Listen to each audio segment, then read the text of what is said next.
दिल से कहो मेरा बाबा, प्यार से कहो मेरा बाबा।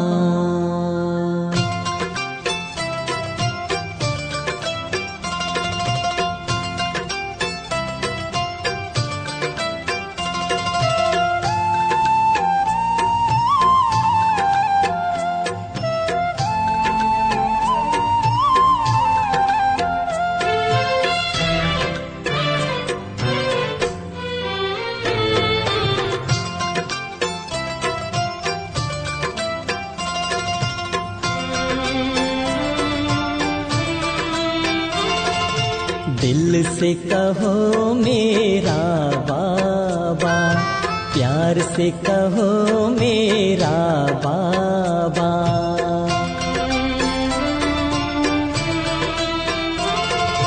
दिल से कहो मेरा बाबा, प्यार से कहो मेरा बाबा। साथ निभाएगा हाथ बटाएगा, साथ निभाएगा हाथ बटाएगा। निभाए वो पूरा वादा। दिल से कहो मेरा बाबा, प्यार से कहो मेरा बाबा।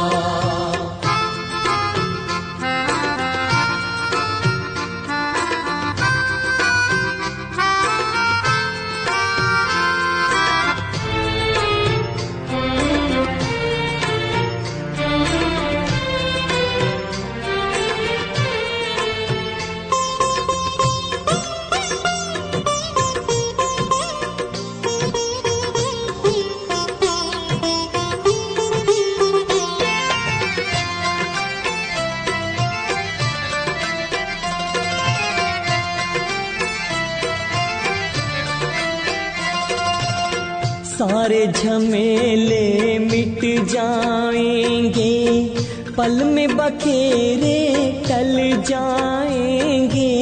सारे झमेले मिट जाएंगे, पल में बखेरे टल जाएंगे।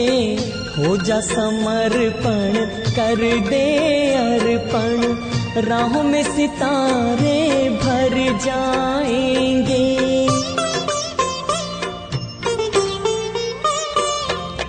उससे रहो सीधा सादा, उससे रहो सीधा सादा। दिल से कहो मेरा बाबा, प्यार से कहो मेरा बाबा। साथ निभाएगा हाथ बटाएगा, साथ निभाएगा हाथ बटाएगा। निभाए वो पूरा वादा। दिल से कहो मेरा बाबा, प्यार से कहो मेरा बाबा।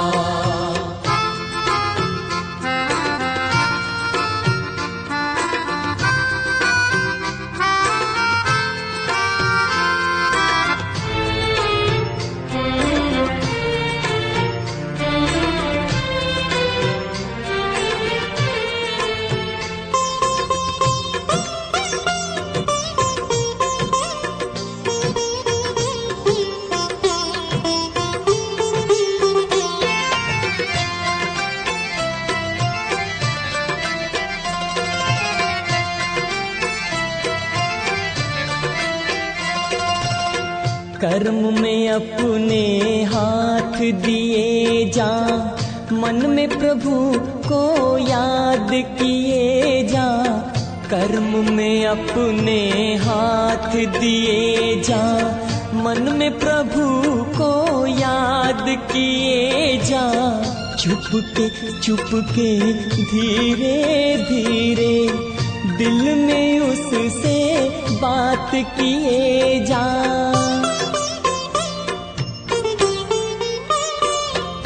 मुख से कहो ना कुछ ज्यादा, मुख से कहो ना कुछ ज्यादा। दिल से कहो मेरा बाबा, प्यार से कहो मेरा बाबा। साथ निभाएगा हाथ बटाएगा, साथ निभाएगा हाथ बटाएगा, निभाए वो पूरा वादा। दिल से कहो मेरा बाबा, प्यार से कहो मेरा बाबा।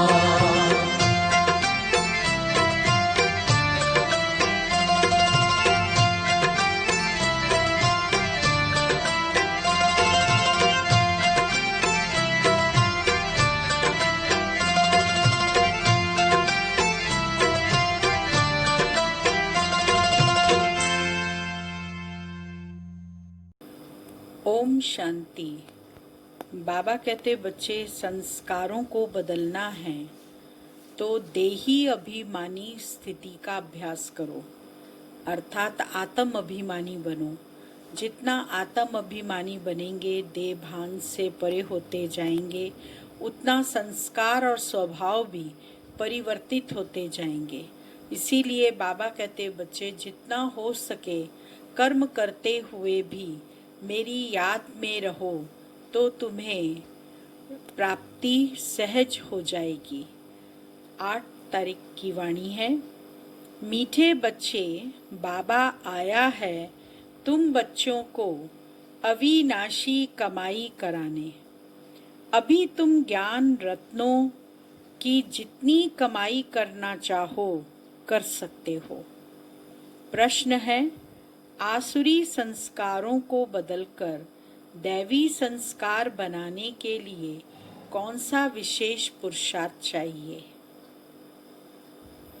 उत्तर, संस्कारों को बदलने के लिए जितना हो सके देही अभिमानी बनने का अभ्यास करो। देह अभिमान में आने से ही आसुरी संस्कार बनते हैं। आप आसुरी संस्कारों को दैवी संस्कार बनाने के लिए आए हैं। पुरुषार्थ करो।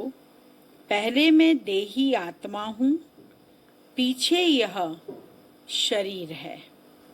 गीत बजा है, तूने रात गवाई सोए के, दिवस गवायो खाए। ओम शांति। यह गीत तो बच्चों ने बहुत बार सुने हैं। रूहानी बच्चों प्रति रूहानी बाप सावधानी देते रहते हैं कि यह समय खोने का नहीं है। यह समय बहुत भारी कमाई करने का है। कमाई कराने के लिए ही बाप आया हुआ है। कमाई भी अथाह है। जिसको जितनी कमाई करनी हो उतनी कर सकते हैं। यह है अविनाशी ज्ञान रत्नों से झोली भरने की कमाई। यह है भविष्य के लिए, वह है भक्ति, यह है ज्ञान। मनुष्य यह नहीं जानते हैं कि भक्ति तब शुरू होती है जब रावण राज्य शुरू होता है। फिर ज्ञान तब शुरू होता है जब बाप आकर राम राज्य स्थापन करते हैं। ज्ञान है ही नई दुनिया के लिए, भक्ति है पुरानी दुनिया के लिए। अब बाप कहते हैं पहले तो अपने को देही समझना है। तुम बच्चों की बुद्धि में है हम पहले आत्मा हैं, पीछे शरीर है। परंतु ड्रामा प्लान अनुसार मनुष्य सब रॉन्ग हो गए हैं। इसीलिए उल्टा समझ लिया है कि पहले हम देह हैं फिर देही हैं। बाप कहते हैं यह तो विनाशी है, इसको तुम लेते और छोड़ते हो। संस्कार आत्मा में रहते हैं, देह अभिमान में आने से संस्कार आसुरी बन जाते हैं। फिर आसुरी संस्कारों को दैवी बनाने के लिए बाप को आना पड़ता है। यह सारी रचना उस एक रचता बाप की ही है। उनको सब फादर कहते हैं, जैसे लौकिक बाप को भी फादर ही कहा जाता है। बाबा और मम्मा यह दोनों अक्षर बहुत मीठे हैं। रचता तो बाप को ही कहेंगे। वह पहले माँ को एडॉप्ट करते हैं, फिर रचना रचते हैं। बेहद का बाप भी कहते हैं कि मैं आकर इनमें प्रवेश करता हूँ। इनका नाम बाला है। कहते भी हैं भागीरथ। मनुष्य का ही चित्र दिखाते हैं, कोई बैल आदि नहीं है। भागीरथ मनुष्य का तन है। बाप ही आकर बच्चों को अपना परिचय देते हैं।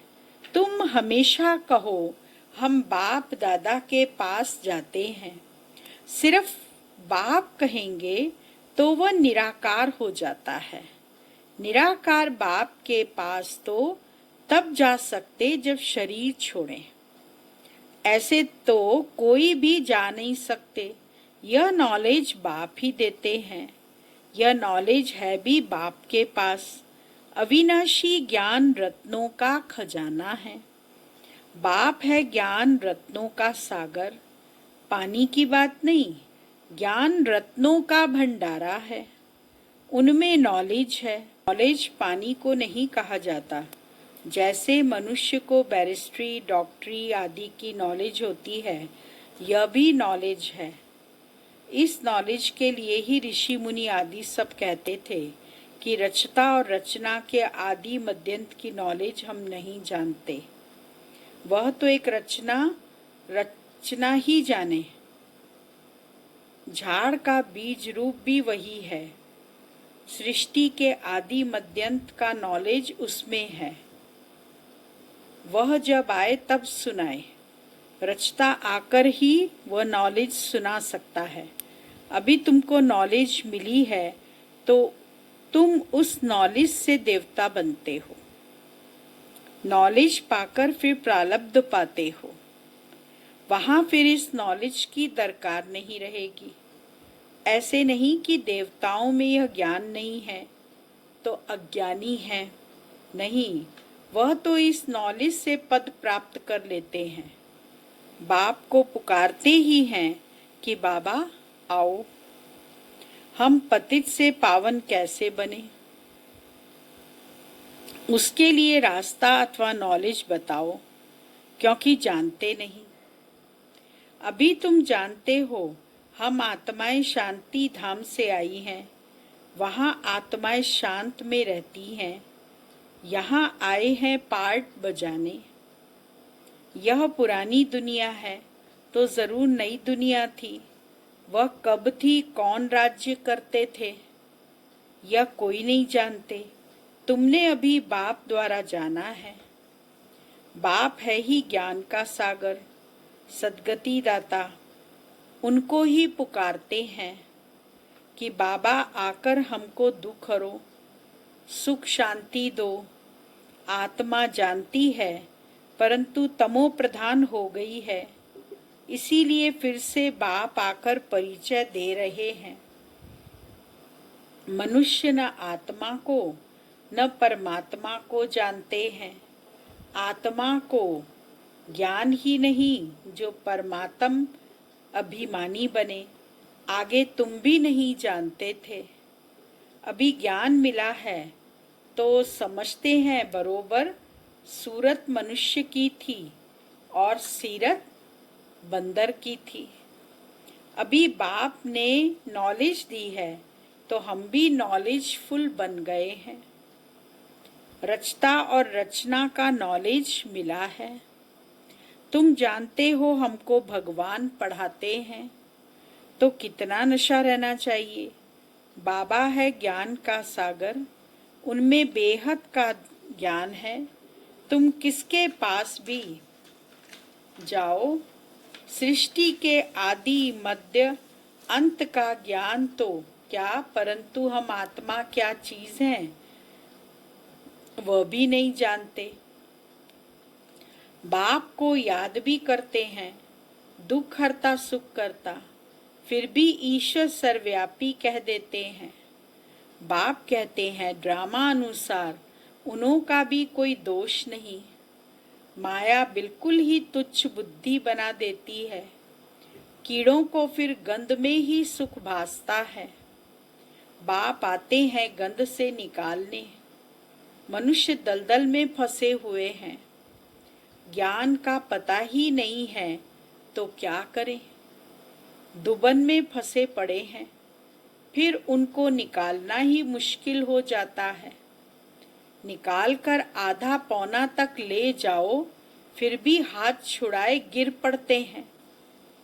कई बच्चे औरों को ज्ञान देते देते स्वयं ही माया का थप्पड़ खा लेते हैं, क्योंकि बाप के डायरेक्शन के विरुद्ध कार्य कर लेते हैं। दूसरों को निकालने की कोशिश करते और खुद गिर पड़ते हैं। फिर उनको निकालने में कितनी मेहनत हो जाती है, क्योंकि माया से हार जाते हैं। उनको अपना पाप ही अंदर खाता है। माया की लड़ाई है ना। अभी तुम युद्ध के मैदान पर हो। वह है बाहुबल से लड़ने वाली हिंसक सेनाएं। तुम हो अहिंसक। तुम राज्य लेते हो अहिंसा से। हिंसा दो प्रकार की होती है ना। एक है काम कटारी चलाना और दूसरी हिंसा है किसको मारना पीटना। तुम अभी डबल अहिंसक बनते हो। यह ज्ञान बल की लड़ाई कोई नहीं जानते। अहिंसा किसको कहा जाता यह कोई नहीं जानते। भक्ति मार्ग की सामग्री कितनी भारी है। गाते भी हैं पतित पावन आओ, परंतु मैं कैसे आकर पावन बनाता हूँ यह कोई नहीं जानते। गीता में ही भूल कर दी है। जो मनुष्य को भगवान कह दिया है। शास्त्र मनुष्यों ने ही बनाए हैं, मनुष्य ही पढ़ते हैं। देवताओं को तो शास्त्र पढ़ने की दरकार नहीं। वहाँ कोई शास्त्र नहीं होते। ज्ञान भक्ति पीछे है वैराग्य। किसका वैराग्य? भक्ति का। पुरानी दुनिया का वैराग्य है, पुराने शरीर का वैराग्य है। बाप कहते हैं इन आँखों से जो कुछ देखते हो वह नहीं रहेगा। इस सारी छीछी दुनिया से वैराग्य है। बाकी नई दुनिया का तुम दिव्य दृष्टि से साक्षात्कार करते हो। तुम पढ़ते ही हो नई दुनिया के लिए। यह पढ़ाई कोई इस जन्म के लिए नहीं है, और जो भी पढ़ाई है वह होती है उसी समय उसी जन्म के लिए। अब तो है संगम, इसीलिए तुम जो पढ़ते हो उसकी प्रारब्ध तुमको नई दुनिया में मिलती है। बेहद के बाप से कितनी बड़ी प्रारब्ध तुमको मिलती है। बेहद के बाप से बेहद सुख की प्राप्ति होती है। तो बच्चों को पूरा पुरुषार्थ कर श्रीमत पर चलना चाहिए। बाप है श्रेष्ठ ते श्रेष्ठ, उनसे तुम श्रेष्ठ बनते हो। वह तो सदैव है ही श्रेष्ठ, तुमको श्रेष्ठ बनाते हैं। 84 जन्म लेते लेते फिर तुम भ्रष्ट बन जाते हो। बाप कहते मैं तो जन्म मरण में नहीं आता हूँ। मैं अभी भाग्यशाली रथ में ही प्रवेश करता हूँ। जिसको तुम बच्चों ने पहचाना है, तुम्हारा अभी छोटा झाड़ है। झाड़ को तूफान भी लगते हैं ना। पत्ते झड़ते रहते हैं, ढेर फूल निकलते हैं, फिर तूफान लगने से गिर पड़ते हैं। कोई कोई अच्छी रीति फल लग जाते हैं, फिर भी माया के तूफान से गिर पड़ते हैं। माया का तूफान बहुत तेज है, उस समय है बाहुबल, इस तरफ योग बल अथवा याद का बल। तुम याद अक्षर पक्का कर लो, वो लोग योग योग अक्षर कहते रहते हैं। तुम्हारी है याद, चलते फिरते बाप को याद करते हो, इसको योग नहीं कहेंगे। योग अक्षर सन्यासियों का नामी ग्रामी है। अनेक प्रकार के योग सिखाते हैं। बाप कितना सहज बतलाते हैं। उठते बैठते चलते फिरते बाबा को याद करो। तुम आधा कल्प के आशिक हो, मुझे याद करते आए हो। अब मैं आया हूँ, आत्मा को कोई भी नहीं जानते, इसीलिए बाप आकर रियलाइज कराते हैं। यह भी समझने की बड़ी महीन बातें हैं। आत्मा अति सूक्ष्म और अविनाशी है। न आत्मा विनाश होने वाली है, न उनका पार्ट विनाश हो सकता। यह बातें मोटी बुद्धि वाले मुश्किल समझ सकते हैं। शास्त्रों में भी यह बातें नहीं है। तुम बच्चों को बाप को याद करने की बहुत मेहनत करनी पड़ती है। ज्ञान तो बहुत सहज है। बाकी विनाश काले प्रीत बुद्धि और विपरीत बुद्धि यह याद के लिए कहा जाता है। याद अच्छी है तो प्रीत बुद्धि कहा जाता। प्रीत भी अव्यभिचारी चाहिए, अपने से पूछना है। बाबा कहते अपने से पूछना है, हम बाबा को कितना याद करते हैं। यह भी समझते हैं बाबा से प्रीत रखते रखते जब कर्मातीत अवस्था होगी तब यह शरीर छूटेगा और लड़ाई लगेगी। जितना बाप से प्रीत होगी तो तमो प्रधान से सतो प्रधान बन जाएंगे।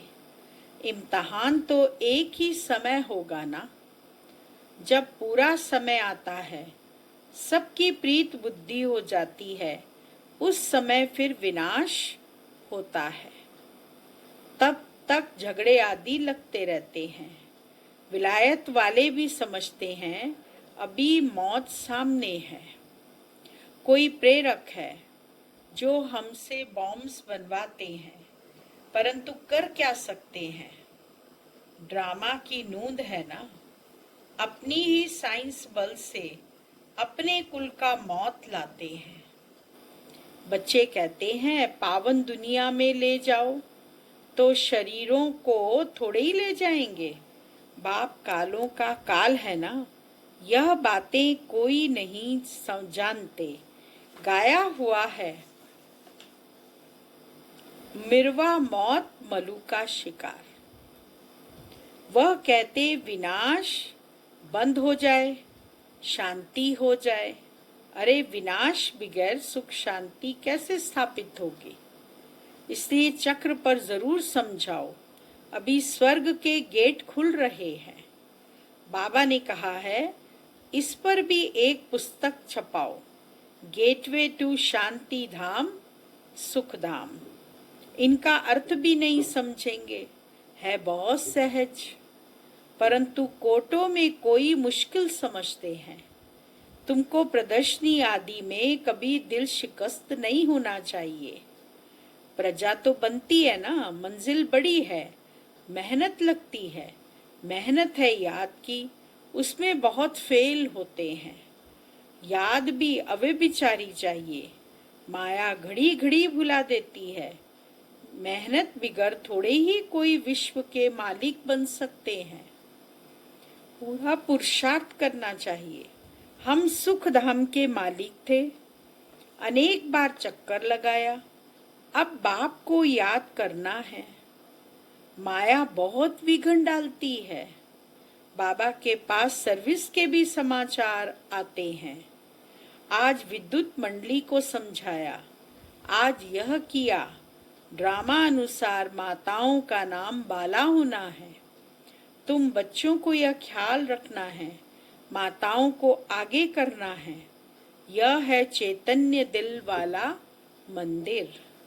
तुम चैतन्य में बन जाएंगे, फिर तुम राज्य करते रहेंगे। भक्ति मार्ग के मंदिर आदि रहेंगे नहीं।